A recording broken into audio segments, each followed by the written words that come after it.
Son of मल्हा Mukesh Sahni, जिन्होंने ललकार लगाया है तेजस्वी यादव को कि भैया हमें चाहिए फुल इज्जत।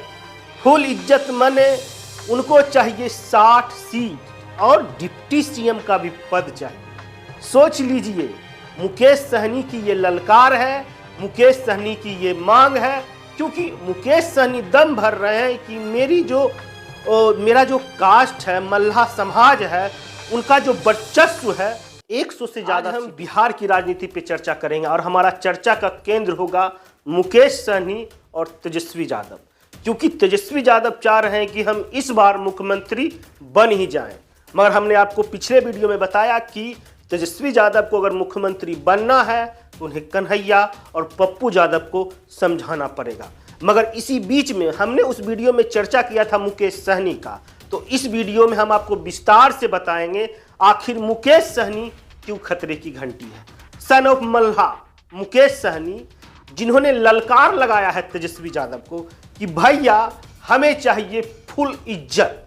फुल इज्जत माने उनको चाहिए 60 सीट, क्योंकि आपको हम पीछे ले जाते हैं। यानी कि 2020 में आपको पता है उस वक्त मुकेश सहनी ने क्या बोला था कि आरजेडी वालों ने मेरे पीठ में छुरा मारा है, यानी कि उन्हें धोखा दिया गया था 20 में। यह स्टेटमेंट है मुकेश सहनी का। और इस बार उन्होंने अभी सीट शेयरिंग की बातें भी नहीं हुई है, मगर वह पहले से दम भर रहे हैं कि हमें फुल इज्जत चाहिए, उन्हें 60 सीट और डिप्टी सीएम का भी पद चाहिए। सोच लीजिए, मुकेश सहनी की ये ललकार है, मुकेश सहनी की ये मांग है, क्योंकि मुकेश सहनी दम भर रहे हैं कि मेरा जो कास्ट है, मल्हा समाज है, उनका जो वर्चस्व है 100 से ज्यादा सीटों पर है।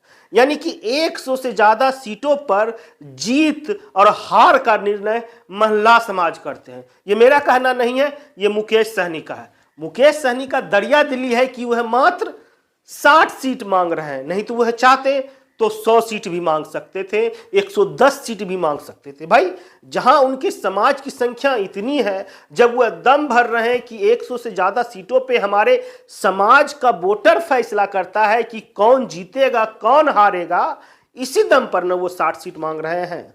और दूसरी बात यहां यह है कि आखिर मल्लाहों का वोट सिर्फ मुकेश सहनी को क्यों जाएगा? मल्लाह का वोट तो बीजेपी के पास भी है, नीतीश जी के पास भी है, कुछ वोट आरजेडी के पास भी है। आखिर किस बेस पे मुकेश सहनी बोल रहे हैं कि हमें चाहिए फुल इज्जत? हम आपको बता देते, इससे पहले मुकेश सहनी थे एनडीए का हिस्सा, एनडीए का हिस्सा थे, मगर उन्हें भगा दिया गया। आपको याद होगा जब वो यूपी गए थे तो योगी आदित्यनाथ पे वो कटाक्ष कर रहे थे, जिसके कारण उन्हें बिहार के एनडीए गठबंधन से निकाल दिया गया था। उसके बाद वह फिर से आरजेडी के पास गए, यानी महागठबंधन में गए। उनसे लगातार आपने देखा कि मछली खाते हुए वीडियो शेयर कर रहे थे, लगातार वह चौपर में घूम रहे थे। हम लोकसभा की बात कर रहे हैं, लोकसभा में किस तरह से वह तेजस्वी यादव के साथ नजर आ रहे थे और चुनाव प्रचार कर रहे थे। मगर जैसे ही बिहार विधानसभा का शंखनाद अब होने वाला है, उन्होंने बोल दिया है कि हमें चाहिए 60 सीट। समझ रहे हैं, अगर 60 सीट अगर मुकेश सहनी को मिलेगा तो बाकी गठबंधन के लोग क्या करेंगे? पिछले बार तो कांग्रेस को 70 सीट दे के किसी तरह मैनेज कर दिया गया था। जो आरजेडी कांग्रेस को इस बार 70 सीट नहीं देना चाहती है, और जहां तक मुझे लग रहा है इस बार कांग्रेस 100 सीटों पे दावा ठोकेगी, क्योंकि कन्हैया और पप्पू यादव जी की अलग सोच है। उस वक्त कन्हैया और पप्पू यादव जी नहीं थे, तो उस वक्त 70 सीट जब कांग्रेस 70 सीट ले सकती है, तो इस बार हमें लगता है 100 सीट से कम पे वो नहीं मानेंगे। ऊपर से यह भी सुनने में आ रहा है कि शायद वह 2 डिप्टी सीएम पद भी मांग रहे हैं।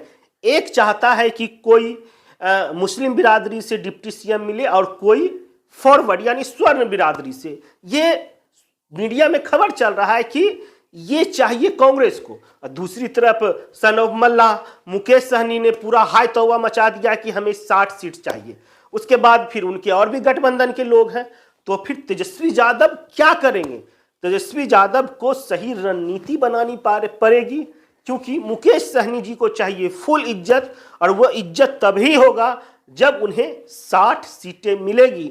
नहीं तो उन्होंने यह भी कहा है कि उनके पास किसी चीज की कमी नहीं है, वह बिहार के 243 सीटों पर अपने उम्मीदवार यानी वीआईपी पार्टी के उम्मीदवार वह उतार सकते हैं। यानी एक लहजे में सोचिए तो उन्होंने धमकी भी दे दिया है कि अगर हमें 60 सीट नहीं मिलेगा तो वह अपनी पार्टी की तरफ से 243 उम्मीदवार बिहार विधानसभा में उतारेंगे।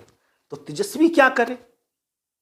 एक तरफ मोदी, एक तरफ नीतीश कुमार, एक तरफ चिराग पासवान, एक तरफ जीतन राम मांझी, और दूसरे तरफ उनके गठबंधन के ही लोग हैं जो उनसे अभी से मीडिया के माध्यम से उन पे दबाव बना रहे हैं।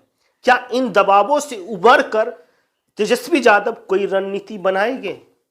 क्या इन लोगों को मनाकर क्या तेजस्वी यादव साथ में चुनाव लड़ेंगे, या फिर वीआईपी अलग चुनाव लड़ेगी, कांग्रेस अलग चुनाव लड़ेगी, राजद अलग चुनाव लड़ेगी? अगर यह सब अलग चुनाव लड़ेगी तो इसका खामियाजा तेजस्वी यादव ही भुगतेंगे।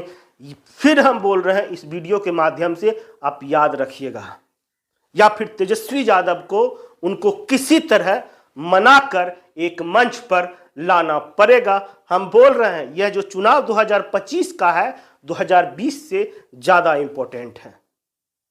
आप लोग इस वीडियो को शेयर कीजिए और तमाम लोगों तक पहुंचाइए, या फिर हमने जो बोला है आप उससे कितना ताल्लुक रखते हैं, कमेंट करके जरूर अपनी राय दें। ये वीडियो अगर फेसबुक पर देख रहे हैं तो हमारे चैनल को फॉलो कर लीजिए, यूट्यूब पर देख रहे हैं तो सब्सक्राइब करना ना भूलें। जय हिंद, जय बिहार।